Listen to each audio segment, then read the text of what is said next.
A Navy SEAL returned home 3 weeks early, expecting one familiar sound, the bark of the German Shepherd who had waited for him through every deployment. But the house was silent. Her bed was gone, her food bowl had vanished, and his family claimed she had simply run away after giving birth. Then he noticed fresh paw prints leading through the snow, toward an abandoned shed behind the orchard. Why was his dog hiding there with 2 tiny puppies? Who had driven them from the house? And when she finally saw him, why did she growl instead of running into his arms? This is a fictional story created for storytelling purposes. Before we begin, tell me, where are you watching from? Drop your country in the comments below. Late winter rested lightly over the Yakima Valley, where rows of apple trees stood dark and bare beneath a pale Washington sky. Snow remained in the shaded parts of the orchards, gathered beneath fences and along irrigation ditches, while the roads had turned to wet gray ribbons between low hills. Ryan Mitchell drove west, with one hand on the steering wheel and the other resting near the heater vent, though the warmth never seemed to reach his fingers. At 39, Ryan had the solid, disciplined build of a man whose body had been trained to obey before his mind could question. He was tall and broad through the shoulders, with short, dark brown hair trimmed close at the sides, a strong jaw, and a neatly kept beard beginning to show a few pale strands near the chin. A thin scar ran from the edge of his left eyebrow toward his temple, almost hidden unless the light caught it. Most people saw the posture first. The straight back, the calm eyes, the controlled movements of a Navy SEAL who appeared difficult to surprise. They rarely noticed how often Ryan watched doors, counted windows, or chose the chair with the clearest view of a room. Training had made those habits useful. Loss had made them permanent. He was home 3 weeks early, and no one knew. Ryan had told himself the surprise was for Sadie. For 4 years, the German Shepherd had greeted every return as though she had personally argued with time and finally won. Sadie was a large, black and tan female with a dark mask, amber brown eyes, and one ear that leaned slightly outward when she was curious. She was not an easy dog with strangers. Sadie disliked loud laughter, distrusted hands reaching over her head, and had once refused to enter a room for 2 days because a smoke alarm had frightened her there. But with Ryan, she had always been different. He knew the sound of his truck before it reached the final bend. She would race from the porch, circle the vehicle once, then plant both front paws against the door, as though checking whether he had returned in one piece. Ryan slowed as the family house came into view, beyond the bare orchard. The white farmhouse looked much as it had when he left. 2 stories, a deep front porch, green shutters, and a brick chimney stained dark by decades of winter smoke. Yet something felt wrong before he could name it. The porch was empty. He rolled down the window despite the cold. Nothing, no bark, no claws striking wood, no dark shape rushing across the yard. Ryan parked beside the house and remained behind the wheel for several seconds. His right ear carried the low hum of the engine clearly enough. His left caught only a dull vibration, as though the world had been wrapped in heavy cloth. He touched the area behind the ear, then immediately lowered his hand. The doctors had called it temporary hearing disruption after the blast. Later they had used different words: nerve damage, further evaluation, operational review. Ryan preferred the first version. Temporary things could be waited out. Temporary things did not take a man's career and quietly place it beyond his reach. He stepped from the truck, carrying a duffel bag over one shoulder. The front door opened before he reached the porch. Claire Mitchell stood in the doorway, one hand gripping the frame. At 35, Ryan's younger sister had the same gray-blue eyes as their mother, though hers now carried a constant tiredness around the edges.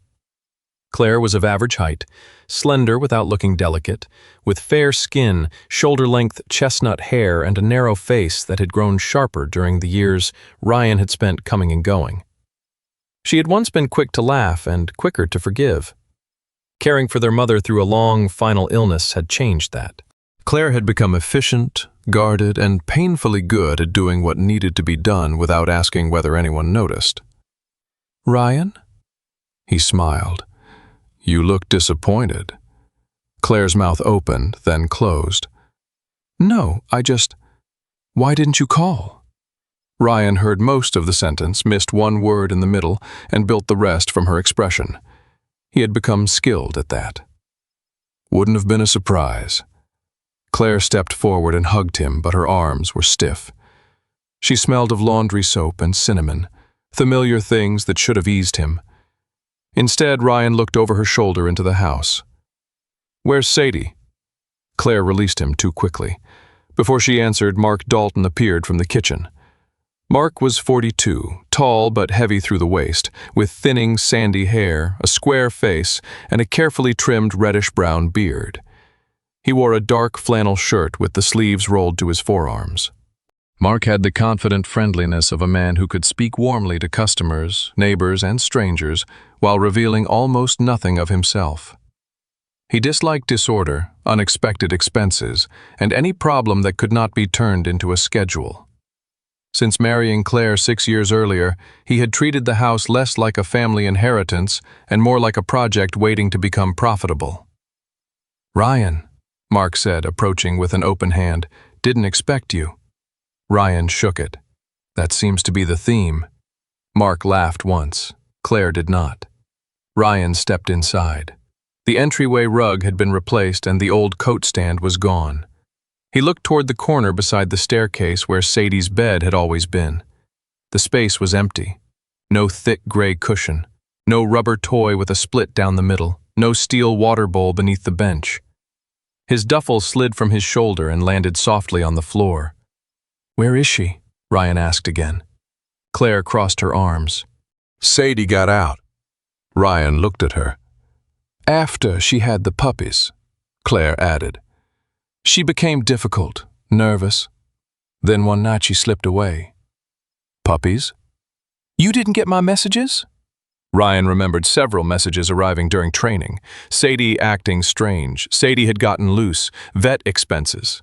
He had read them between briefings and answered with money because money was the only help he could send without admitting he was overwhelmed. "Take care of it," he had written. "I'll cover whatever she needs." He had believed that was responsibility. "How many?" he asked. "2," Claire said. Ryan glanced at Mark. "And all 3 disappeared?" Mark nodded. "We searched the property, drove the nearby roads, asked around." Ryan caught only the beginning and end of the sentence. A faint ringing had started in his left ear. He kept his face still. "When?" "About 3 weeks ago," Claire said. There was a pause after her answer. Not a natural pause, but the careful silence people create when they are waiting to see whether a lie has survived. Ryan looked through the dining room window, toward the back orchard. Claire followed his gaze and immediately looked away. Mark reached for Ryan's bag and asked something about coffee. Ryan did not hear the full question. He nodded as if he had. "I need some air," he said. The backyard was colder than the front, shaded by the house and bordered by rows of dormant apple trees. Ryan walked past the woodpile and the old vegetable beds their mother once tended. Near the back fence, something red fluttered against a rusted nail. He stopped. The fibers were wool. Faded red wool. Ryan lifted the torn strands between 2 fingers. He knew the fabric. Their mother's scarf had hung beside the kitchen door every winter, bright against her silver hair. After she died, Claire had folded it into a cedar chest. Ryan had never asked for it. He had assumed some things were safer when left where memory had placed them. Below the nail, the snow had been disturbed. Paw prints crossed the frozen ground, 1 set larger, 2 much smaller. They were softened by wind, but not old. Ryan followed them past the fence line toward an abandoned tool shed at the edge of the orchard. Its roof sagged in the middle. One window was covered with plywood, and the door stood open by several inches. Straw clung to the threshold. He heard nothing as he approached, though he could not tell whether the shed was silent or his damaged ear had stolen the sound. Ryan pushed the door gently. Cold air carried the smell of damp wood, old straw, and dog. Sadie lay in the far corner, thinner than when he had left. Her ribs showed beneath the black and tan coat. and the fur around her legs was dirty and clumped. Her body curved protectively around two tiny puppies. One was black and tan like its mother, with oversized paws and a narrow stripe down its forehead. The other was smaller, darker across the back, and pressed so tightly against Sadie's belly that only its trembling hind legs were visible. Beneath them lay the red scarf, torn into a ragged nest. Ryan's throat tightened. Sadie. Her eyes opened. For one hopeful second, he believed recognition would erase everything between them. Ryan stepped forward. Sadie rose instantly. Her thin body moved between Ryan and the puppies, head lowered, ears drawn back. A growl rolled from her chest, quiet, warning, unmistakable. Ryan stopped outside the circle of weak daylight falling through the doorway. The German shepherd, who had once waited for him through every absence, now stared at him as though he belonged to the house that had cast her out. Ryan remained at the shed entrance while the cold settled through his boots. Sadie's growl had faded, but her body stayed rigid between him and the puppies. Her ribs rose and fell beneath the neglected coat, each breath shallow and watchful. Ryan had faced armed men in narrow rooms, crossed black water under gunfire, and learned to recognize the fraction of a second before violence began. None of that training told him what to do when the creature he loved was afraid of him. Every instinct urged him to cross the space, lift Sadie into his arms and carry all three dogs somewhere warm. That would have solved the problem quickly. It would also have proved that Sadie's choices no longer mattered. Ryan slowly backed away. "All right," he said, keeping his voice low. "You decide." He returned to the farmhouse without speaking to Claire or Mark. In the pantry he found a half-empty bag of dry dog food, shoved behind cleaning supplies. It was a cheap brand Sadie had never eaten before. He filled a metal bowl, warmed water in the kitchen, and collected 2 folding transport crates from the storage room. Mark appeared near the hallway and asked whether Ryan needed help. The words reached Ryan unevenly, clear in his right ear and blurred in the left. He read the rest from Mark's expression. "No," Ryan answered. It came out harder than he intended. Claire stood near the sink with both hands wrapped around a dish towel. Ryan did not look at her. Questions asked in anger often produced answers built for survival rather than truth. He wanted the truth before anyone had time to improve it. Outside, Ryan placed the food and water several feet inside the shed, then opened both crates near the doorway. He removed his field jacket and laid it beside them. The jacket carried the familiar scents of cedar soap, cold air, and the man Sadie had once trusted. Then Ryan sat in the snow with his back against the outer wall, far enough away that Sadie could see the open path. He did not call her again. He did not whistle. He simply waited. The first 20 minutes felt longer than some nights Ryan had spent waiting for extraction. Through the gap in the door, he could see Sadie's eyes following every movement. One puppy stirred beneath her chest. The larger pup, black and tan, with thick paws and an uncertain white mark beneath the chin, crawled toward the smell of food. Sadie caught the puppy gently by the loose skin at the neck and drew him back. The smaller female remained pressed into the torn red scarf, her dark back barely moving beneath Sadie's foreleg. Ryan checked his watch, then forced himself to stop. Time belonged to Sadie now. After nearly an hour, she approached the water. Her legs trembled when she stood. She sniffed the bowl, glanced at Ryan, and drank without taking her eyes off him. She drank too quickly, stopped, then drank again. Ryan wanted to look away from her thin neck, and the mud dried into the fur around her paws. Human beings often preferred visible cruelty because it gave them something clear to condemn. Neglect was harder. Neglect was an empty bowl, a door left closed, a task postponed until tomorrow. It rarely announced itself as evil. It simply asked everyone nearby to look somewhere else. Sadie ate only a little before carrying the larger puppy toward the nearest crate. She placed him inside, then backed out immediately. Ryan did not move. Several minutes later, she returned for the smaller puppy. The little female did not react when the crate door shifted against the ground with a metallic scrape. Sadie placed her beside her brother and climbed into the second crate herself, but she remained standing, ready to retreat. Ryan rose slowly. When he reached for the doors, Sadie bared her teeth. "I know," he whispered. "I haven't earned this." He secured the puppies first, then Sadie. She watched his hands as though memorizing every possible betrayal. The drive to Cole Veterinary Clinic took less than 20 minutes. Ryan drove carefully, avoiding the roughest sections of road.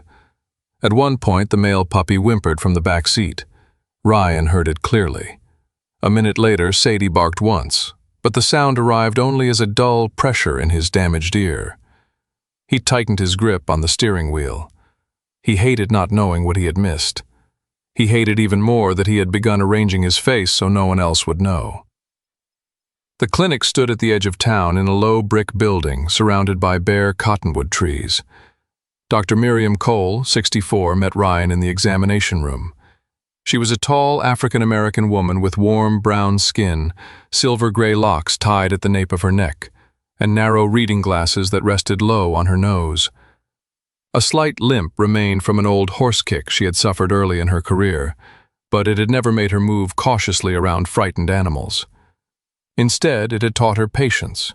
Miriam had spent nearly 4 decades treating fawn dogs, barn cats, injured wildlife, and pets whose owners loved them imperfectly. She was gentle with animals and unsparing with people.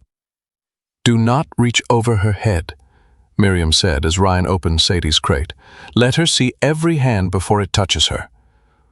"I know dogs." Miriam glanced at him. "Then you know this one is telling us she does not feel safe." The correction landed cleanly. Ryan stepped back. With the technician's help, Miriam examined Sadie. The German Shepherd weighed considerably less than she had during her last recorded visit. Her gums were dry, her coat dull, and several pads on her feet were split from cold ground. She had no broken bones, but her body showed what Miriam called prolonged nutritional stress. "She has been feeding 2 puppies while receiving too little herself," Miriam explained. "That means her body has been paying the difference." "How long?" "Several weeks at least." Ryan looked toward the wall rather than at Sadie. "Can she recover?" "Yes, if recovery is allowed to happen slowly. Warmth, small meals, fluids, rest, and no one treating her fear like disobedience." The puppies were approximately 6 weeks old. The male was underweight but alert, protesting the examination with a surprisingly strong voice. The smaller female remained quiet. Miriam snapped her fingers softly beside one ear, then the other. The puppy watched Miriam's face but did not turn toward the sound. "She may have reduced hearing," Miriam said. "It is too early to determine the cause. We will test her properly after she is stronger." Ryan stared at the puppy. The room seemed to narrow around the word hearing. Miriam noticed his expression. "Did you hear me?" "Yes." The lie came too quickly. Miriam held his gaze for a moment but chose not to challenge it. While a technician prepared warm fluids for Sadie, Miriam opened the clinic's digital records. Her brow tightened. "There was a call concerning these dogs 3 weeks ago." Ryan moved beside the desk. "From whom?" "Claire Mitchell." The name did not surprise him. The details did. According to the record, Claire had contacted the regional rescue network and asked them to take Sadie with 2 newborn puppies. Every foster home equipped for a nursing mother had been full. The rescue coordinator had instructed Claire to keep the dogs indoors in a heated room, provide food formulated for nursing mothers, and wait for another placement call. Claire had confirmed that she understood. "She never reported them missing?" Ryan asked. Miriam scrolled through the notes. "No. The rescue called back twice. No one answered." The examination room door opened before Ryan could respond. An elderly woman stood in the hallway holding a canvas grocery bag against her chest. Ruth Bennett, 73, was short and slightly stooped, with a narrow frame beneath a long brown coat. Her silver hair was braided loosely over one shoulder, and fine lines crossed her pale face like small roads drawn by weather and worry. Ruth had lived in the neighboring farmhouse for 38 years. She spoke carefully, as though every sentence had first survived an argument inside her. "I saw your truck at the shed," she told Ryan. "Then I saw you leave with the crates." Ryan recognized her only after a moment. Ruth had attended his mother's funeral and brought a pie no one had eaten. "What is in the bag?"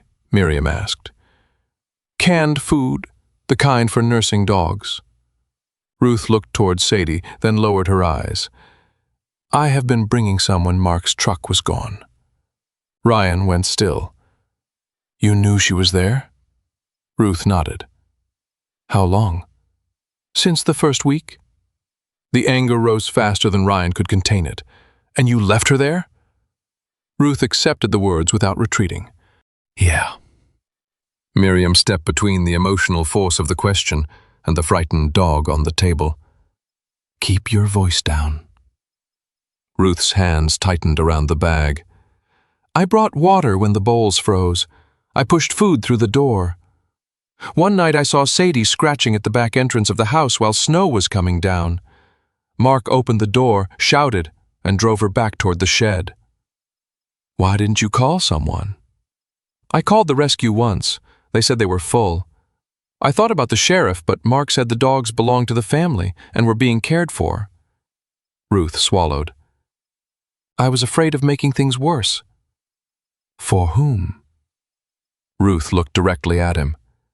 "That is the question I should have asked myself." The room fell quiet. Ryan wanted a villain simple enough to hate. Ruth was not that. She was a frightened neighbor who had done enough to keep Sadie alive, and not enough to end the suffering.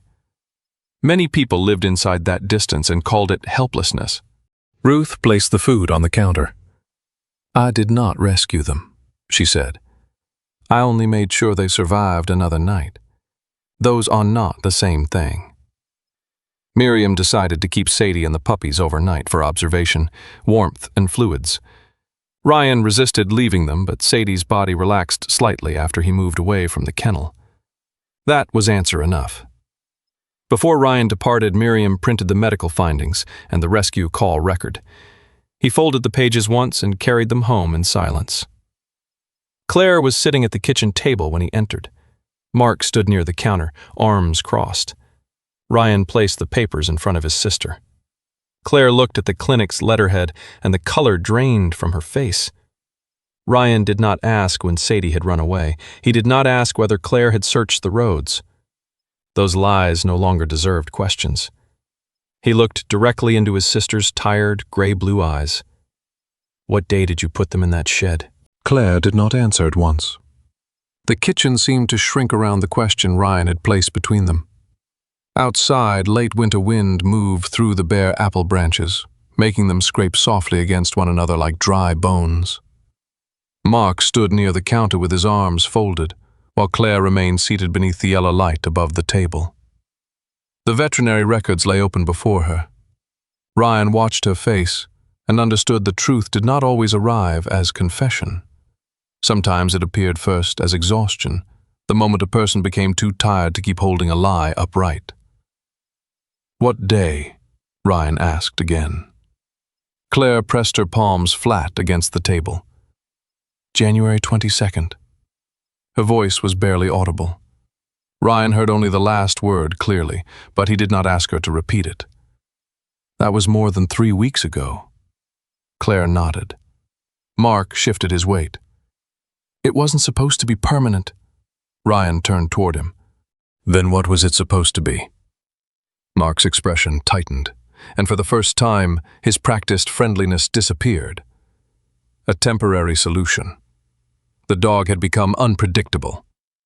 Claire flinched at the word dog, as though even now she knew Sadie deserved to be named. Ryan placed both hands on the back of a chair to keep them still. "Start at the beginning," he said, "and don't make me pull it out piece by piece." Claire looked toward the dark window. There was a storm in November. The south fence had been leaning for months. Sadie pushed through during the thunder. Ryan remembered Claire's message. Fence damaged, Sadie missing for a few hours, found her near the road. He had read it during a training exercise, standing beneath fluorescent lights while someone shouted coordinates across the room. He had replied with 6 words. "Fix it. I'll send the money." "He came back that night," Claire continued. "I thought everything was fine. Then he started gaining weight." Miriam confirmed she was pregnant. Ryan closed his eyes briefly. More messages returned to him now, not as full sentences, but fragments he had dismissed because they had arrived at inconvenient moments. "Vet says puppies. Need to discuss options. Sadie restless. Can you call?" He had sent money after each one. To Ryan, money had been evidence that he cared. To Claire, it had become proof that he expected distance to solve whatever he did not wish to face. "Why didn't you tell me it was serious?" he asked. Claire gave a tired, humorless laugh. "I did tell you." Ryan opened his mouth, but she reached for her phone and found the messages. She placed the screen in front of him. There they were, more detailed than he remembered. "Sadie may have complications. I'm overwhelmed. Mark is angry. I need you to talk to me, not just transfer money." Ryan's replies were shorter. "I'm tied up. Do what the vet recommends. I'll cover it. Handle it for now." Reading them at the kitchen table, he could see what they had sounded like from the other side. Not support. Instructions. Mark pushed away from the counter. Claire did more than enough. She took Sadie to every appointment. She slept on the laundry room floor when the puppies came. Claire looked at him sharply, perhaps surprised that he had defended her. Mark continued. "Then the dog started guarding the room. She snapped at me." "Did she bite you?" Ryan asked. "She could have. That wasn't my question." Mark's jaw hardened. "No, she didn't bite me." Claire rubbed both hands over her face. Sadie was exhausted. One puppy had trouble nursing. She wouldn't let anyone near them except me at first. Ryan pictured Sadie in the laundry room, frightened and aching, surrounded by unfamiliar hands, while the person she trusted most was states away, answering messages between missions. "What happened?" he asked. Claire glanced at Mark. He answered instead. "I had contractors coming through the house. We were converting the east rooms." Ryan frowned. "Converting them into what?" "Guest rooms. Orchard tourism is growing. People come for harvest season, wine weekends, weddings. The house has space." Mark spoke with more confidence now because business was a language in which he felt morally safe. Numbers could make hard choices appear neutral. "We had bookings lined up for spring." Then there were puppies in the laundry room, barking at night. The smell, Sadie growling whenever anyone passed the door. One complaint online could ruin us before we opened. "Us?" Ryan asked. Mark looked around the kitchen. "This house costs money. Your sister and I live here. We maintain it while you come and go." The words were not entirely false, which made them more difficult to dismiss. Human beings rarely built their worst decisions from lies alone. They used partial truths like bricks, stacking them carefully until cruelty had a respectable wall around it. Claire spoke before Ryan could respond. "Mark said the shed could be made safe." Her voice had flattened. "He said he would repair the roof, run electricity out there, install a heater. He said it would only be for a few days until the rescue found space." Ryan looked at Mark. "Did you install the heater?" Mark's silence answered. "The wiring was worse than I expected," he said finally. "It wasn't safe." "So you left a nursing dog and 2 puppies in a freezing shed because electricity might be dangerous?" Ryan asked. Mark stepped forward. "I put down straw. I checked on them. Ruth brought their water. I brought food. Not enough." Mark's face flushed. "They survived." The sentence entered the room and changed it. Claire lowered her head. Ryan stared at Mark and understood that there were people who measured responsibility by the lowest possible standard. Alive became the defense. Not safe. Not cared for. Simply alive. "I kept feeding them," Claire whispered. "At first." Ryan turned toward her. She folded the dish towel into a smaller and smaller square. Every morning before Mark woke up, I took food out. I brought blankets. Sadie would let me close enough to set things down. Then why did you stop? Claire looked at Mark again, but this time she did not wait for him to speak. Because we fought every time. He said I was encouraging her to stay near the house. He said if the rescue called, we would hand them over, but until then they could manage. Her mouth trembled. Some mornings I still went. Other mornings I told myself I would go later, then later became evening. Sometimes Ruth had already been there, and I used that as an excuse. Ryan felt something cold beneath his anger. Neglect rarely began with a single monstrous choice. It grew through postponement. One missed feeding, one unopened door. One night, when a person decided not to listen to scratching because getting out of bed would lead to another argument. "You heard her at the door," he said. Claire's eyes filled. "Yes." "And you left her outside?" "Yes." Mark turned away, but Claire remained facing Ryan. "You want to know why I could do that?" she asked. "Because by then I was angry at everything she represented." Ryan's grip tightened on the chair. Claire looked toward the doorway where their mother's red scarf had once hung. "When Mom got sick, you were gone. I know you were serving. I know you couldn't just leave. But I was here. I changed her clothes. I cleaned the bathroom after she got sick. I sat with her when she forgot what day it was. I listened when she asked whether you had called." Ryan felt the familiar pressure in his damaged ear, a dull internal roar that made Claire's next words uneven. He stepped closer, concentrating on her mouth. "She asked for you every day," Claire continued. "Even when you called, she spent the next hour talking about how proud she was, and I stood right beside her holding the medicine cup." Ryan remembered his mother's last months differently. Rushed calls, careful reassurances, Claire saying she had everything under control. He had believed her because the alternative would have required him to admit that duty had become a place to hide. "That scarf," Claire said. "She kept it beside her chair because she said she would wear it when you came home. After she died, Sadie slept under that chair for weeks. Everyone talked about how the dog missed you. No one asked whether I was tired of missing everyone while still doing all the work." Ryan looked at his sister and saw neither an innocent woman nor a villain. He saw someone who had been carrying resentment until it hardened into permission. Her pain explained the door. It did not excuse closing it. "Sadie didn't leave you with Mom," he said quietly. "No," Claire replied. "But she belonged to you. And for a while that was enough to make me hate looking at her." Mark muttered that this was getting out of control. Claire turned on him. "It was out of control when you put them in the shed." "You agreed?" "Yes," she said, "I did." The admission struck harder than denial would have. The next morning, Ryan returned to the clinic. Dr. Miriam released Sadie and the puppies with strict instructions: warmth, small frequent meals, limited stress, and no forced contact.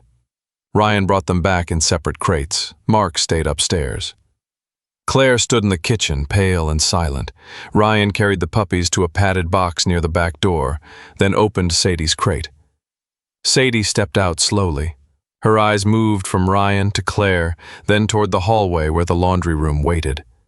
Ryan opened the back door wide and stood to one side, giving her a clear path into the house. For several seconds, Sadie did not move. Then she approached the threshold. She lowered her head and breathed in the familiar scents of wood, soap, old cooking oil, and the place where her puppies had been born. One front paw lifted but did not cross. Behind her, the male puppy whimpered. Sadie turned immediately, returned to the box and curled around both pups on the cold porch boards. Ryan remained beside the open door. The doorway was no longer blocked. No one shouted. No hand pushed her away. Still, Sadie chose the outside. Ryan looked into the house, then down at the dog, who no longer trusted what waited within it.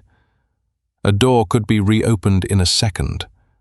Trust remembered every day it had remained closed. The following morning came pale and windless over the Yakima Valley. Frost silvered the bare orchard rows, and a thin veil of mist rested close to the ground, softening the fences and distant hills. Ryan found Sadie exactly where she had chosen to sleep, curled on the back porch around her two puppies, with her spine turned toward the open kitchen door. Claire had left a folded blanket nearby during the night, but Sadie had not touched it. The message was plain. Warmth offered from inside the house still carried the memory of being driven out. Ryan closed the door without asking her to cross the threshold again. He had spent most of his adult life believing hesitation was a weakness to overcome. Sadie was teaching him that hesitation could also be memory protecting itself. Beyond the eastern edge of the orchard stood a small workers' cottage that had once housed seasonal pickers. It was a simple one-story structure with cedar siding faded almost gray, two narrow windows, and a rusted metal roof that leaked above the back room. The cottage had been empty for years, except for old tools, broken chairs, and boxes no one remembered packing. Ryan decided to move Sadie and the puppies there, not because it was ideal, but because it belonged to neither Claire's guilt nor Mark's impatience. It could become neutral ground. Ryan worked through the morning. He replaced the damaged roof panels, sealed gaps around the windows, repaired the electric heater, and removed every nail or splinter within reach of curious paws. He built a low wooden barrier around the sleeping area so the puppies could move safely without becoming trapped beneath furniture. Outside, he repaired the fence himself, testing every section twice. Work came naturally to him. Boards followed measurements, screws stayed where they were placed. A broken hinge did not lie, resent, or remember. Claire brought towels and clean bowls but remained near the doorway. Her chestnut hair was tied into a loose knot, and a lack of sleep had deepened the shadows beneath her eyes. "Do you need help?" she asked. Ryan heard the question clearly enough in his right ear. He continued tightening a fence latch. "I've got it." Claire stood there another moment. "That is what you always say." Ryan looked at her, but she had already turned away. By afternoon, the cottage was warm. Ryan carried the two puppies over first in a padded crate. The larger male immediately pushed his blunt black and tan head above the edge, front paws braced against the side as though he intended to climb into the world before anyone invited him. He was underweight but energetic, with oversized feet, a broad, dark muzzle, and a small patch of pale fur under his chin. Ryan named him Finn, after a sailor from an old story his mother used to read aloud when Ryan and Claire were children. The smaller female stayed close to the bedding. She had a delicate face, dark fur running along her back, and one tan eyebrow slightly lighter than the other. Her body seemed fragile beside her brother's, but her eyes followed movement with quiet determination. Ryan named her Molly, a simple name his mother had once said belonged to anyone brave enough to be gentle. Sadie entered the cottage only after Ryan placed the crate inside and walked away. She moved from room to room with her nose low, inspecting corners, windows, and doors. When she reached the sleeping area, she counted the puppies in the way only a mother could. One touch of the nose to Finn, another to Molly, then a slow circle before lying down beside them. For several hours, Ryan believed the new place was helping. Sadie drank. She accepted food from a bowl placed near the wall. Finn waddled across the rug and attacked the loose end of a towel with theatrical seriousness. Molly watched him, but did not react when the metal bowl slipped from Ryan's hand and struck the floor. The sound made Sadie jump. Ryan saw the movement, but barely heard the impact himself. Later that afternoon, Dr. Miriam Cole arrived to check the puppies. She wore a charcoal wool coat over dark trousers, her silver-gray locks tied back as neatly as they had been at the clinic. Her slight limp became more visible on the uneven orchard ground, though she refused Ryan's offered arm with a look that made him withdraw it immediately. Inside the cottage, Miriam examined Sadie first. The German shepherd allowed the veterinarian close, but remained between Miriam and the puppies. "She is eating," Ryan said. "Still not enough. Her body has been starving while producing milk," Miriam replied. "Recovery will not obey your schedule." Ryan ignored the edge in her words. I made a schedule anyway. He showed her the sheet taped beside the small kitchen counter. Feeding times, water checks, rest periods, short supervised walks, weight records, and simple training sessions had been arranged in precise blocks. Miriam read the page in silence. "You scheduled trust," she said. "I scheduled consistency." "Consistency helps. Control does not always." Ryan folded his arms. "Sadie was trained. She understands routine." Miriam knelt carefully several feet from the dog. "Sadie remembers every command. That is not the same as believing it is safe to follow one." Ryan tested the idea that evening. He stood near the sleeping area and gave the command Sadie had once obeyed instantly. "Come." Sadie looked at him but did not move. Ryan softened his voice. "Sadie, come." Finn tried to climb over his mother's foreleg. Ryan stepped forward to lift him. Sadie immediately stood and guided both puppies backward into the corner. Ryan stopped. "I'm not taking him." Sadie's ears remained drawn back. He tried another command. "Stay." The word sounded wrong as soon as it left his mouth. Sadie had stayed. She had stayed outside the kitchen door. She had stayed in the freezing shed. She had stayed with her puppies while the people inside decided her suffering was manageable. The command had once meant safety, because Ryan had been at the other end of it. Now it carried no such promise. Over the next 2 days, Ryan attempted to rebuild the old pattern. He used the hand signal for sitting. Sadie turned away. He called her from the doorway. She remained beside Molly. When Ryan raised his voice after Finn crawled beneath a low shelf, Sadie pulled both puppies into the far corner and stood over them. Ryan's frustration embarrassed him.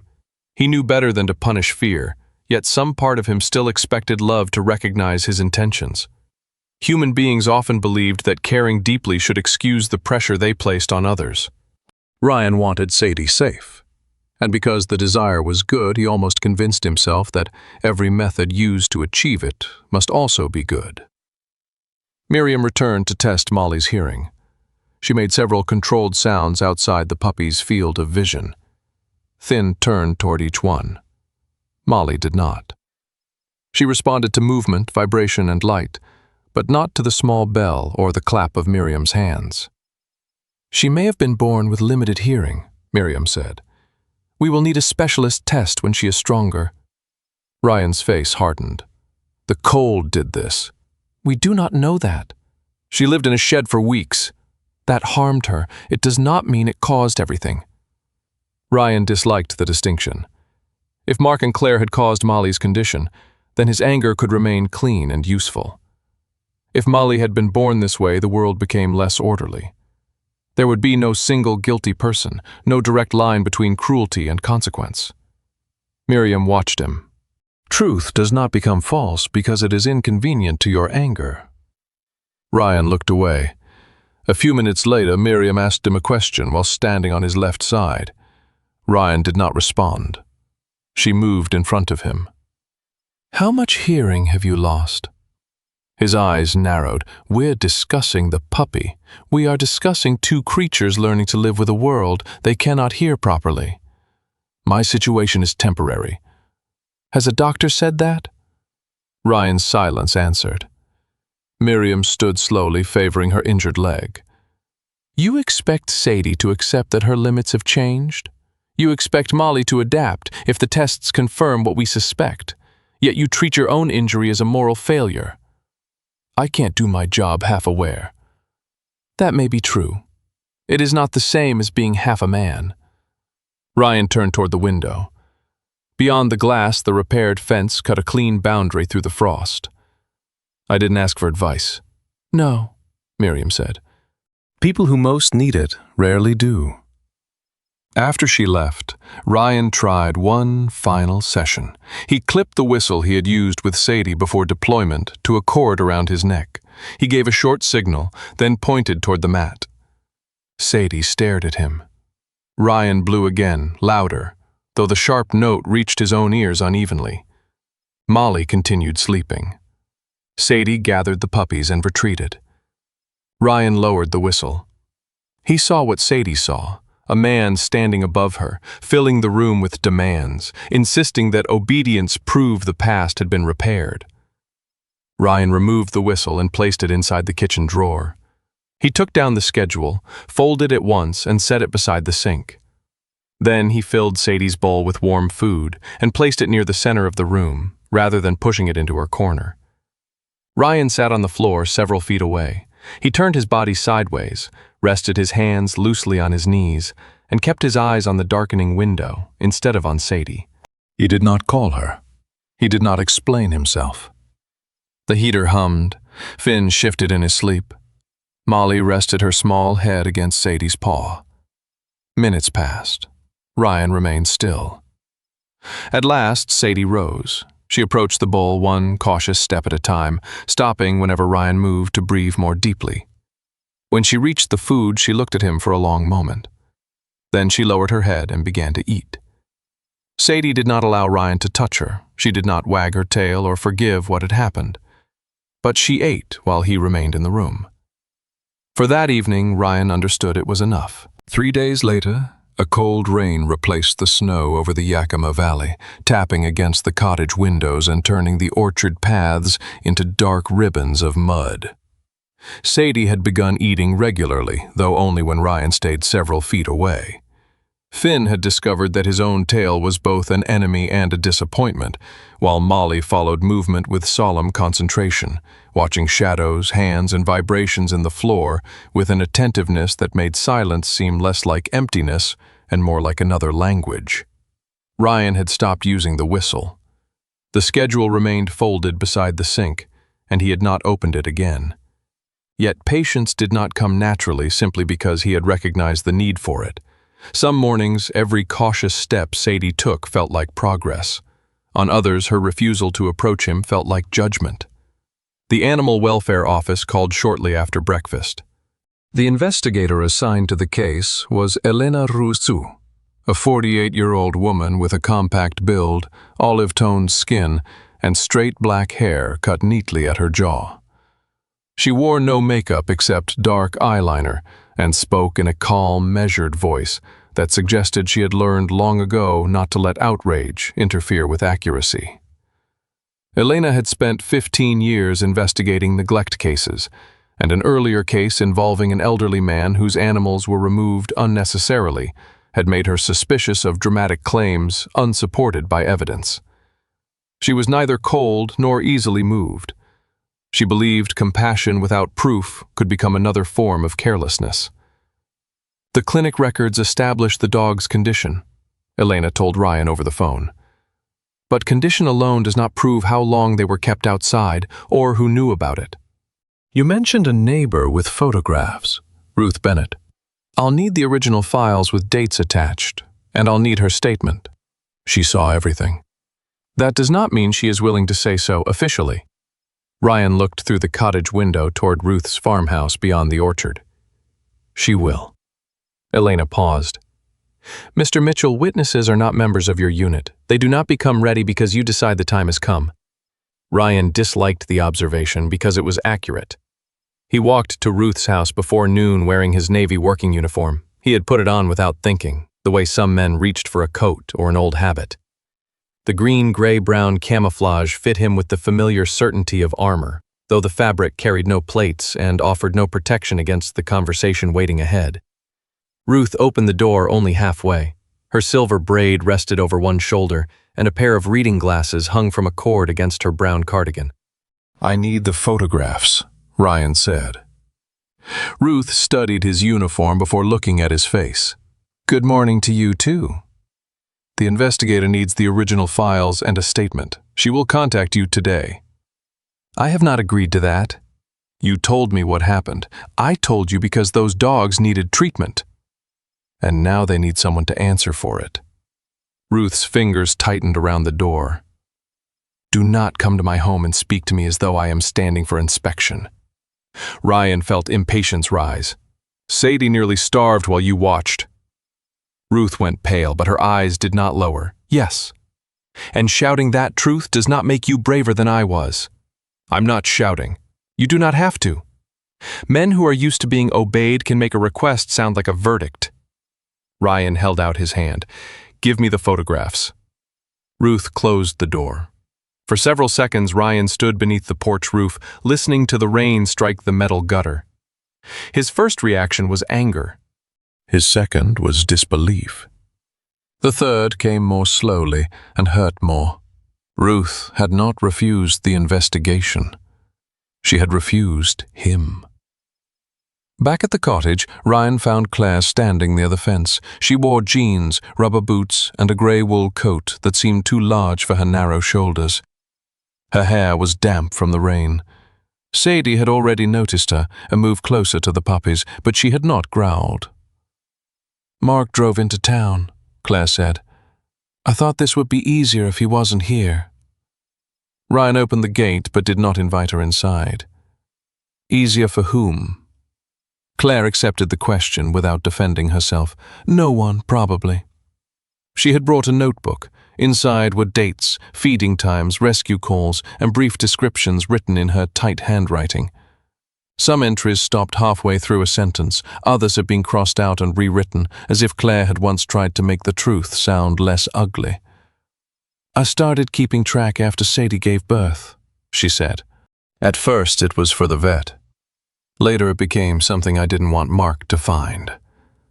Ryan turned the pages. January 22, moved to shed. Mark says heater tomorrow. January 24, no heater, took 2 blankets. January 27, water frozen by morning. January 30, heard scratching at back door, did not open it. Ryan stopped there. Claire looked toward Sadie. "I can give this to the investigator. I'll tell her everything." "Why now?" "Because I keep waiting to feel like the person I was before I did it." Claire's voice remained steady, but her hands trembled. "I don't think that person is coming back." Ryan closed the notebook. "You expect me to forgive you?" "No." She looked directly at him. "I expect you not to. At least not because I finally said the truth when there was nowhere left to hide." That answer disarmed him more than an apology would have. Claire stepped closer to the fence, then stopped when Sadie raised her head. "I used Mom's illness as an excuse," Claire continued. "Not for putting them out there at first. Mark did that, and I agreed because I was tired. But after that, every morning I had another choice. I knew the roof leaked. I knew the bowls froze. I knew Sadie was afraid. I kept telling myself I had already sacrificed enough for everyone else." Her mouth tightened. Pain can explain why a person becomes selfish. It cannot make the selfishness harmless. Ryan handed the notebook back. "Keep it until Elena calls. She'll need the original." Claire nodded. Before leaving, she looked at Molly, who sat near Sadie's foreleg, watching the rainwater tremble in a shallow puddle. "Does she hear anything?" "We don't know yet." Claire's eyes filled, but she did not move closer. "Tell the investigator, I'll cooperate." After she left, Ryan changed out of his uniform. He stood before the small bathroom mirror wearing a plain charcoal sweater and jeans. Without the uniform, his shoulders looked no less broad, but he felt less certain of what to do with them. The man in the mirror still carried authority in his posture. Yet authority was precisely what had failed at Ruth's door. He returned late in the afternoon carrying nothing. Ruth opened the door wider this time. "I was wrong," Ryan said. The words felt awkward, not because he had never spoken them, but because he had usually attached an explanation afterward. "I came for evidence, as though your fear was an obstacle I could order out of the way." Ruth stepped aside. "Come in." Her living room smelled of tea, beeswax, and old books. Family photographs stood on the mantel, though one frame had been turned face down. Ryan noticed it but did not ask. Ruth sat in a blue armchair and folded her hands. "My daughter's name is Emily Bennett," she said. Emily was 46, tall like her late father, with auburn hair, fair, freckled skin, and a patient nature that Ruth had mistaken for endless tolerance. "She stopped speaking to me 2 years ago." Ryan remained silent. "I chose her college courses. I criticized the man she married. I rearranged her kitchen because I thought she was doing it wrong. When she had children, I corrected her in front of them. Ruth looked toward the face-down photograph. Every time she objected, I said I was helping. I called control love until she stopped allowing me near enough to practice either. And that made you afraid to confront Mark. It made me afraid that every interference was another act of control. Ruth's expression tightened. So I brought food in secret. I told myself I was respecting boundaries. The truth is, I was protecting myself from being told I was wrong again. Ryan understood more than he wanted to. Both of them had used respectable words to disguise fear. He had called distance duty. Ruth had called silence restraint. Claire had called avoidance exhaustion. People rarely announced their failures honestly while committing them. Ruth rose and returned with her phone and a sealed envelope. The photographs are here. The dates are intact. I will speak to the investigator. Ryan accepted the phone carefully. Thank you. Do not thank me yet. She handed him the envelope. Inside lay the red scarf. Ruth had washed the mud from it and repaired the torn sections with thick white thread. The stitches were uneven and impossible to miss. You could have matched the color, Ryan said. I had red thread. Then why use white? Ruth ran one finger over the longest seam, because hiding the repair would turn the damage into another secret. That evening, Ryan placed the scarf near Sadie's bedding. Sadie approached it slowly. She smelled each repaired section, then caught one edge gently between her teeth and pulled it beside Finn and Molly. The scarf was not what it had been. Neither was Sadie, neither was Ryan. Yet it still held warmth. For the first time, Ryan wondered whether healing was not the art of making wounds disappear, but the courage to stop pretending they had never existed. The investigation began beneath a low, gray sky, with rainwater still hanging from the bare branches of the Yakima orchard. Elena Ruiz arrived at the main farmhouse shortly after breakfast, carrying a black document case and a small digital recorder. She wore a navy raincoat over a plain cream blouse, her straight black hair tucked behind one ear. Nothing about her manner invited performance. She did not raise her voice, offer sympathy too early, or look impressed by Ryan's military background. Elena had learned that truth often became harder to reach when frightened people began deciding which version of themselves they wanted an investigator to see. Mark met her at the front door, wearing a pressed blue shirt and dark trousers instead of his usual flannel. His reddish-brown beard had been carefully trimmed, and his thinning sandy hair was combed back with more attention than usual. He looked like a man preparing to greet potential customers, not answer questions about 3 animals found in a freezing shed. I want to make one thing clear, Mark said before Elena had removed her coat. Those dogs were never abandoned. Elena set the recorder on the kitchen table. Then this should be a simple conversation. Ryan stood near the window. Claire sat across from him with her notebook resting beneath both hands. She looked smaller than she had a week earlier, as though telling the truth had removed a structure that had been holding her upright. Mark did not sit beside her. Elena began with dates. When was Sadie moved? Who carried the puppies? How often was food provided? Was the heater installed? Who inspected the shed after rain or snowfall? Mark answered quickly at first. He described the shed as temporary housing and insisted that it offered shelter from wind. He said straw had been placed on the floor, bowls had been supplied, and the dogs had remained on family property. They had a roof, Mark said. They had food. They were alive when Ryan found them. Ryan felt his hands tighten. Elena did not react. A roof with a leak? It wasn't a major leak. She removed one of Ruth's photographs from the case and placed it in front of him. The image showed water staining the interior wall and a dark wet section of straw beneath the broken roof panel. The date appeared in the file information attached to the print. Mark looked at it only briefly. That must have been after the storm. Elena placed down a second photograph. Sadie stood beside a bowl with a sheet of ice across its surface. Finn and Molly were barely visible behind her. A water bowl is not useful if the water is frozen, Elena said. Claire was supposed to check it. Claire lifted her head. You told me not to keep bringing her back toward the house. I told you not to let her inside while she was aggressive. She was protecting newborn puppies. She growled at me. Ryan finally spoke. She warned you. Mark turned toward him. You weren't here. The sentence found the weakest place in Ryan and pressed hard. For a moment he could not answer. Mark knew it. Claire knew it. Even Elena looked at Ryan, waiting to see whether he would turn guilt into aggression. Ryan had been gone. He had ignored Claire's requests for a real conversation and answered with transfers, instructions, and confidence. Mark's failure did not erase his own. But sharing responsibility did not mean sharing innocence. You're right, Ryan said. I wasn't here. Mark seemed almost surprised. Ryan continued, That doesn't make what you did acceptable. Elena asked Claire to read from her notebook. Claire's voice shook as she listed the dates. The day the dogs were moved, the day the promised heater did not appear, the morning she found the bowls frozen, and the night she heard Sadie scratching at the back door. Mark stared at her. You wrote all this down?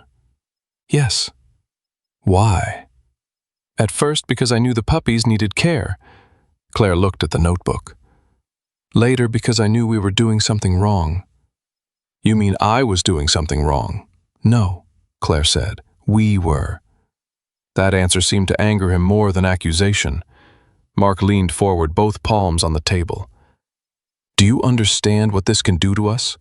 The guest rooms are nearly finished. We have bookings. People in town already think this place is going to bring more business to the valley. Elena switched off the recorder for a moment. Mr. Dalton, I suggest you stop measuring the seriousness of this case by how much it may inconvenience your business. Mark sat back, his face flushed beneath the beard. Later, Elena inspected the shed with Ryan, Claire, and Mark following at different distances. She photographed the roof, the frozen ground, the rusted nail where the scarf had torn, and the distance between the shed and the farmhouse. Ruth met them near the fence carrying her phone and a printed timeline. She looked nervous, her pale hands trembling slightly, but she did not retreat when Mark saw her. You took pictures of us? He asked. I took pictures of the dogs, Ruth replied. You had no right to watch our property. Ruth's mouth tightened. I wish I had worried less about my right to interfere and more about their right not to freeze. Mark turned away with a short, disgusted laugh.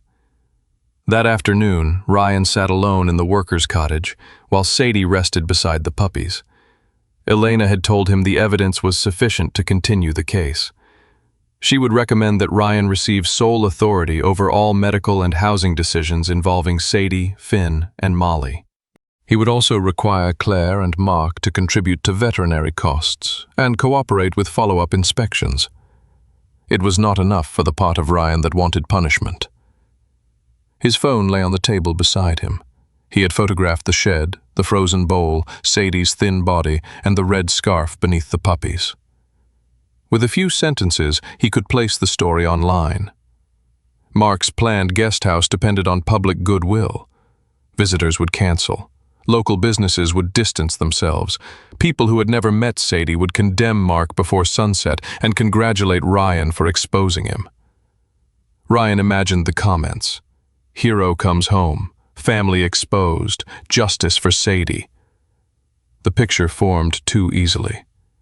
He also imagined Mark standing in an empty house after losing the business, feeling watched and judged by an entire town. Ryan wanted him to experience that helplessness. He wanted Mark to understand what it meant to have others decide whether his comfort mattered. Sadie lifted her head when Ryan's breathing changed.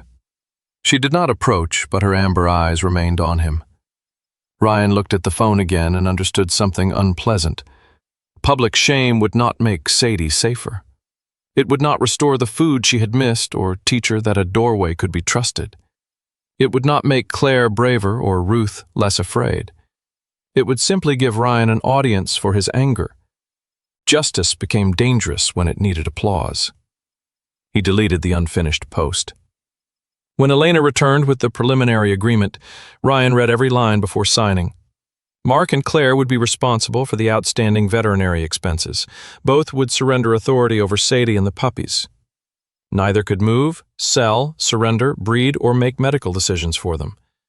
They would cooperate with the investigation and permit follow-up visits.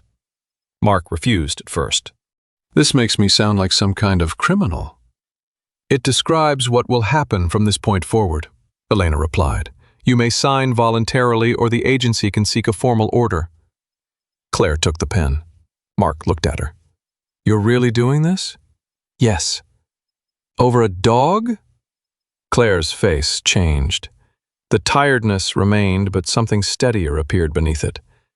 No. I'm doing this because the dog was the one creature in this house who couldn't pretend everything was fine. You're destroying our family. Claire signed her name and set down the pen. The family started breaking when we called silence keeping the peace. Mark stared at her for several seconds, then signed with an angry slash. He went upstairs, packed a suitcase, and left for a motel in town before evening. Claire watched his truck disappear down the orchard road without crying. Some endings did not arrive with slammed doors. Sometimes they passed quietly through a kitchen while one person finally refused to repeat an old lie. Across the orchard, Ruth sat alone at her dining table with her phone between both hands. She opened Emily's contact and typed slowly, I used to call controlling your life love. I am sorry. You do not have to answer. Ruth read the message several times before sending it. For 3 days, nothing came back. On the 4th morning, her phone vibrated beside her teacup. I read it. Only 3 words. They did not forgive her. They did not invite her to visit, but Ruth pressed the phone to her chest and allowed herself one quiet breath. A closed door had not opened, but someone on the other side had acknowledged the knock. That evening, Ryan sat inside the cottage with the back door open. The rain had stopped, leaving the porch boards dark and shining. Finn slept beneath the red scarf. Molly rested with her chin across his back. Sadie stepped onto the porch. Ryan did not call her inside. He carried a blanket out and sat several feet away, keeping his body turned slightly aside. Sadie remained alert for a while, listening to sounds Ryan could not fully hear. Then she lowered herself beside the puppies. Usually, Sadie slept with her body curved tightly around them, placing herself between Ryan and every vulnerable part of her small family. That night, she did not. Finn lay closer to Ryan's boots. Molly rested beyond Sadie's forelegs rather than beneath her chest. Sadie closed her eyes without building a wall from her own body. Trust had not returned, but fear, exhausted from standing guard, had finally begun to rest. The morning broke clear and cold over the Yakima Valley, with sunlight gathering along the wet branches of the apple trees and turning every drop of rain into a small piece of glass. At the workers' cottage, Finn was wrestling with the corner of the red scarf, while Molly sat near the open doorway, watching a flock of starlings rise and settle between the orchard rows. Sadie rested close enough to intervene, but no longer kept both puppies pressed beneath her body. In the week since the investigation began, she had started allowing small distances between herself and danger. Ryan understood that as progress, although he was learning not to announce progress too loudly. Frightened creatures sometimes retreated when people celebrated before they felt safe. Ryan's phone rang while he was repairing a loose board on the back steps. The name on the screen belonged to Captain Laura Green, the military physician overseeing his medical review. Laura was 52, with close-cropped salt and pepper hair, deep brown skin, and a composed face made severe by high cheekbones and rectangular glasses.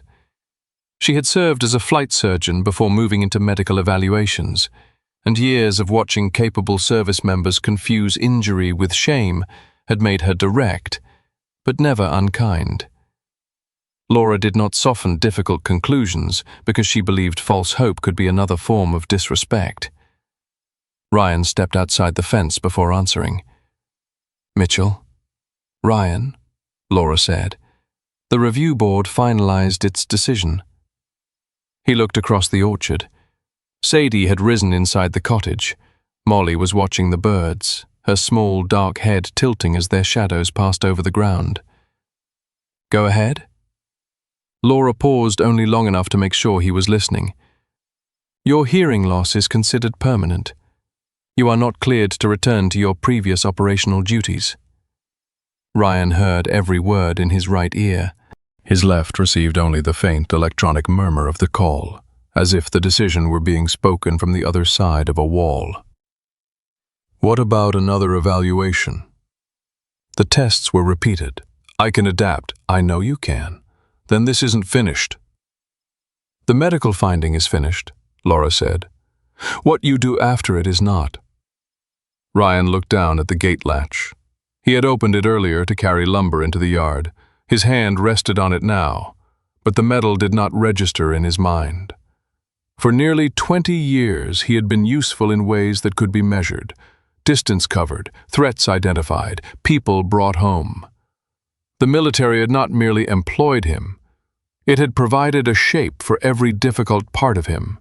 His need for order became discipline. His suspicion became awareness. His inability to rest became endurance.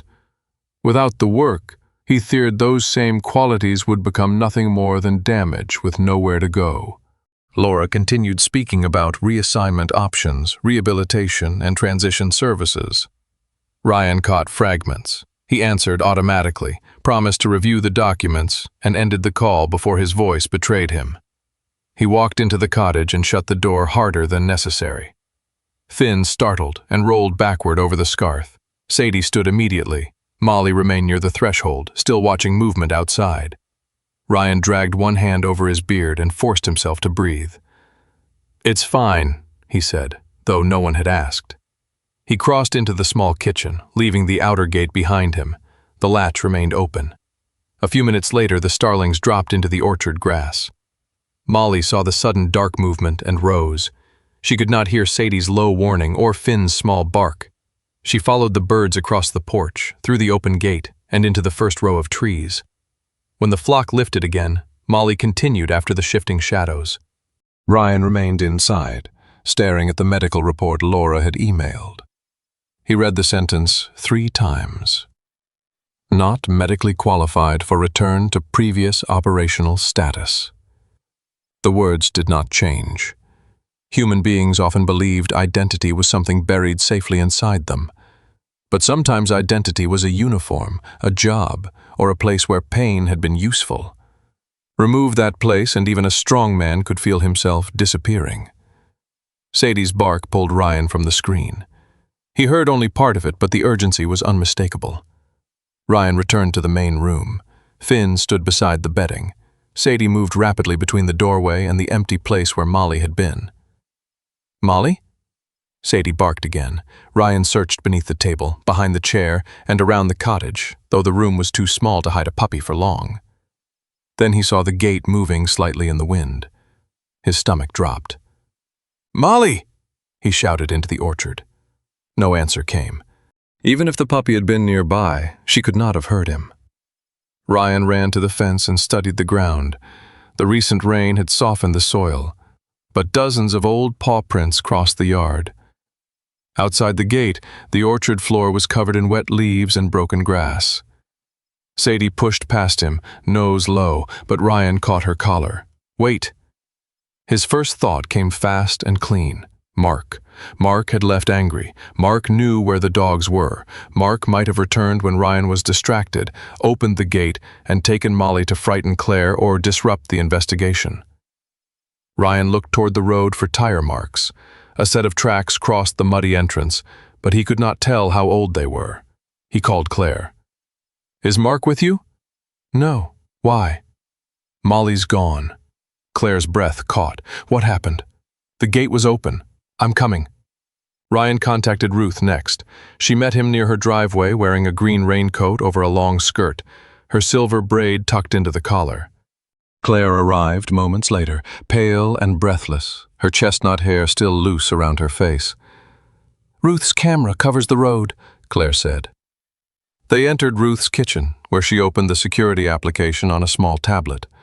Ryan stood behind her, arms crossed tightly. Ruth moved through the recording. No vehicle stopped near the cottage. No person crossed the orchard. At 9:17, the screen showed Ryan carrying boards through the gate. At 9:19, he stepped outside to answer the phone. At 9:31, he walked back into the cottage. The gate remained open behind him.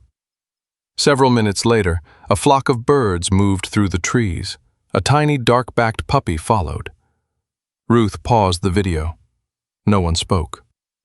Claire looked at Ryan, waiting perhaps for him to mention the phone call or explain that the latch sometimes failed.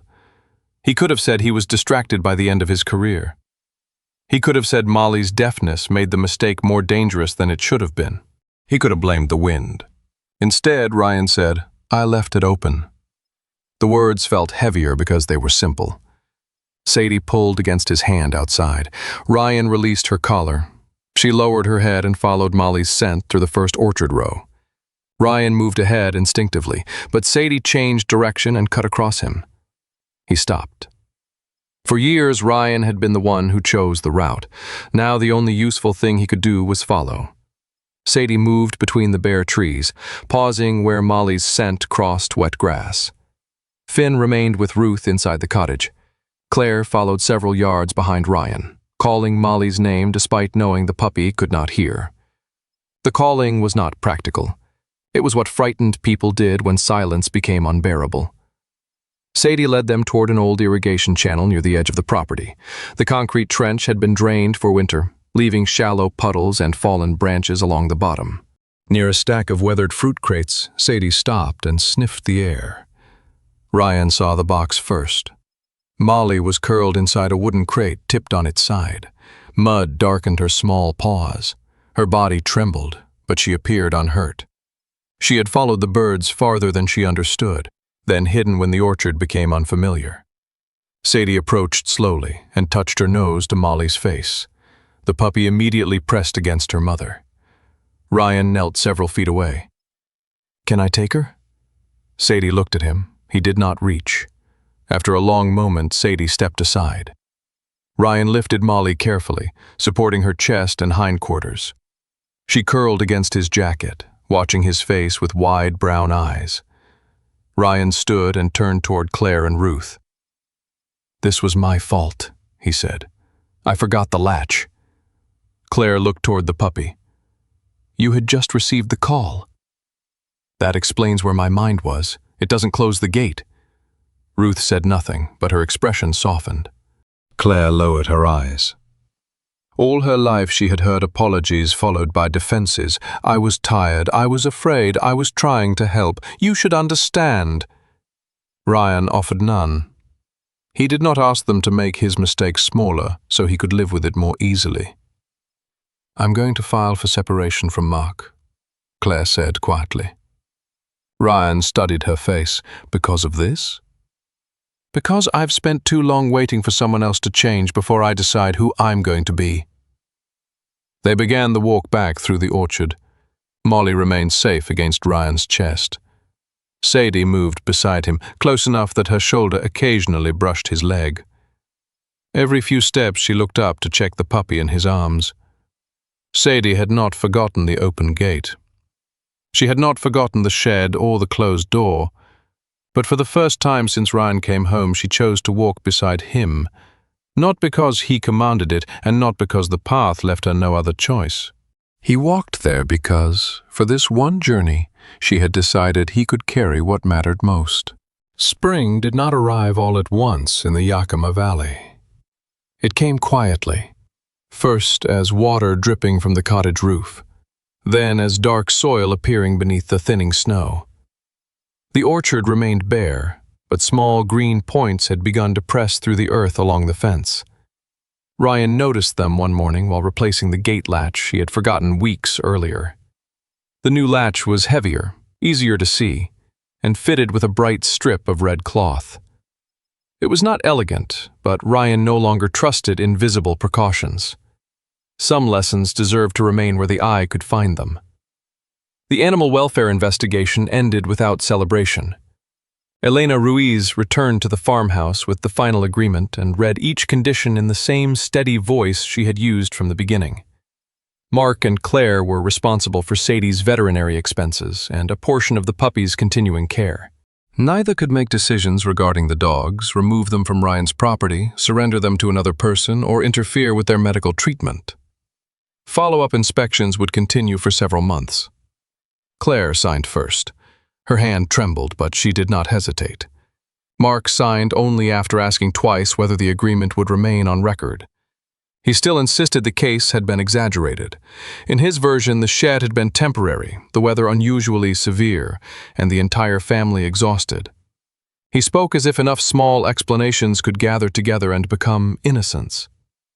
"Sadie survived," he said once more. Ryan looked at him across the kitchen table. Months earlier, those words might have made him lose control. Now he understood that Mark's narrow definition of responsibility was a room without windows. Nothing Ryan said could force him to see beyond it. "Survival was never the standard," Ryan replied. Mark left the valley 2 days later. He packed his clothes, business records, and several boxes into his truck, then drove west without saying goodbye to Ryan. Claire watched from the porch but did not ask him to stay. Their separation had not become dramatic or clean. There were still legal papers to file, accounts to divide, and years of disappointment that would not disappear because one suitcase crossed a doorway. Yet Claire had stopped confusing endurance with loyalty. The farmhouse remained jointly owned by Ryan and Claire. Mark had expected Ryan to demand Claire's share or force an immediate sale. Ryan considered it. Part of him still wanted a clear victory. One person leaving, another taking possession, the past divided by legal lines. Instead, Ryan and Claire agreed to leave the ownership unchanged for 1 year. "We should not decide what happens to Mom's house while we still want the decision to punish someone," Claire said. Ryan studied his sister's tired face. The sentence sounded wiser than either of them had been when the story began. 1 year, he agreed. Ryan moved permanently into the workers' cottage. He repaired the back room, built low ramps for Molly, and added hand signals to every routine. Finn learned quickly whenever food was involved, and forgot just as quickly when something more interesting appeared. Molly watched Ryan's hands with such concentration that he began to understand how much communication existed outside sound. She responded to floor vibrations, flashes of light, and gentle touches against the wood. Her hearing test later confirmed significant congenital loss. The cold shed had harmed her body, but it had not caused her silence. Ryan had wanted someone to blame for every wound. Molly's diagnosis left him with a harder task: loving a reality that could not be prosecuted, corrected, or defeated. Sadie continued to improve. Her coat regained its shine, and her ribs slowly disappeared beneath healthy weight. Yet she never became the dog Ryan remembered from before his deployment. She startled when doors closed too hard. She watched unfamiliar hands near the puppies. Some evenings she chose the porch instead of the warm room. Ryan no longer treated those choices as failures. He also stopped pretending that keeping Finn and Molly forever was automatically the most loving decision. As the puppies grew, their needs would change. Finn might thrive with an active family. Molly would require people willing to communicate visually and protect her without turning protection into confinement. Ryan had not decided what their futures would be. For once, uncertainty did not feel like weakness, it felt like respect. His own future arrived through a phone call from Benjamin Hart, the 58-year-old coordinator of a volunteer mountain search and rescue program. Benjamin was a lean, weathered man with steel-gray hair, a narrow face, and a badly healed nose from an avalanche rescue in his 30s. He walked with the patient economy of someone who had spent decades conserving strength on steep ground. Benjamin disliked military legends and sentimental speeches. What he respected was preparation, humility, and the ability to admit when a route had become unsafe. "I heard you understand dogs and difficult terrain," Benjamin said, when they met at a county training site. "I used to understand both better." Benjamin looked at him for a moment. "Good. Men who think they understand everything are expensive to rescue." Ryan accepted a civilian position helping train volunteer teams for wilderness searches. The work lacked secrecy, medals, and the sharp authority of his former life. Most days involved maps, radios, weather reports, and teaching ordinary people how not to become additional victims. At first, Ryan found the slowness uncomfortable. Then he began noticing what the work offered. A retired teacher learning navigation, a young mother practicing first aid, neighbors willing to walk into cold forests for strangers they might never meet. Heroism looked different without uniforms. Often it resembled preparation no one applauded. Claire found work at a small library in town, shelving books, helping older residents use computers, and reading to children on Saturday mornings. She also began volunteering twice a week at the rescue center that had been unable to take Sadie. She cleaned kennels and washed bowls. She did not tell new volunteers why she was there. When one woman praised her dedication, Claire replied, "I am learning not to look away." It was not redemption delivered in a single generous act. It was repetitive, unglamorous work. Perhaps that was why it mattered. Across the orchard, Ruth received a call from Emily. Their first conversation lasted less than 4 minutes. Neither woman mentioned forgiveness. A week later, Emily came to visit. Emily Bennett was 46, tall and straight-backed with auburn hair cut just below her shoulders and freckles scattered across her fair cheeks. Time had sharpened her mother's features in her face, though her expression was more guarded. She arrived wearing a navy coat and carrying no overnight bag. Ruth made coffee. They sat on the porch and spoke about the weather, the orchard, and whether spring would come early. Ruth did not explain herself again. She did not tell Emily how much she had suffered during the silence. She asked no questions about the grandchildren. Emily finished one cup, then accepted another. It was not reconciliation, but she stayed until the coffee went cold. On the first morning when the last patch of snow began to melt beside the cottage, Ryan opened the back door. The repaired red scarf rested across the porch rail, its white stitches bright beneath the sunlight. Sadie stood in the yard with Finn and Molly. Finn was larger now, his ears beginning to rise unevenly. Molly watched a square of sunlight move across the wooden floor inside. Ryan did not call them. He did not whistle, tap the food bowl, or give a command. He simply stepped aside and left the doorway open. Sadie looked at Ryan. Then she looked behind her at the puppies. Finn rushed across the threshold first, slipping slightly on the floor, before continuing as though embarrassment were an invention for older creatures. Molly approached more slowly. She stopped outside, studying the shifting light, then placed one paw inside. Sadie remained on the porch. Ryan waited. At last, the German shepherd lowered her head and crossed the threshold by her own choice. The white stitches in the red scarf remained visible. Ryan did not become the soldier he had been. Claire did not become the sister who had never failed. Sadie did not become a dog who trusted every open hand. But the cottage was warm. The gate was secure. The door could be entered or left without punishment. In a family that had learned too late that love could not survive on promises, money, or silent sacrifice alone, they were still willing to wait for one another at the threshold. It was not the old home restored. It was something more honest being built. And for now, that was a happy ending true enough to keep. Some miracles do not arrive with thunder, angels, or doors opening all at once. Sometimes God works through a bowl of food left in the cold, a neighbor who finally finds the courage to speak, a brother who admits he was wrong, or a frightened dog choosing to cross one small threshold. Ryan believed strength meant control. Claire believed pain excused silence. Ruth believed avoiding conflict would prevent more harm. Each of them learned that love is not proven by good intentions alone. Love must notice. It must tell the truth. It must remain present when helping becomes uncomfortable. Sadie did not heal because everyone suddenly became perfect. She healed because people stopped demanding trust and began becoming trustworthy. That lesson belongs in our homes too. We cannot undo every wound, but with God's grace we can stop adding to it. We can apologize without defending ourselves, listen without controlling, and leave the door open long enough for hope to return. Please share this story with someone who needs that reminder. Tell us in the comments what the red scarf meant to you, and subscribe for more stories of faith, mercy, and second chances. May God protect your home, strengthen your heart, and guide every lost soul back toward warmth.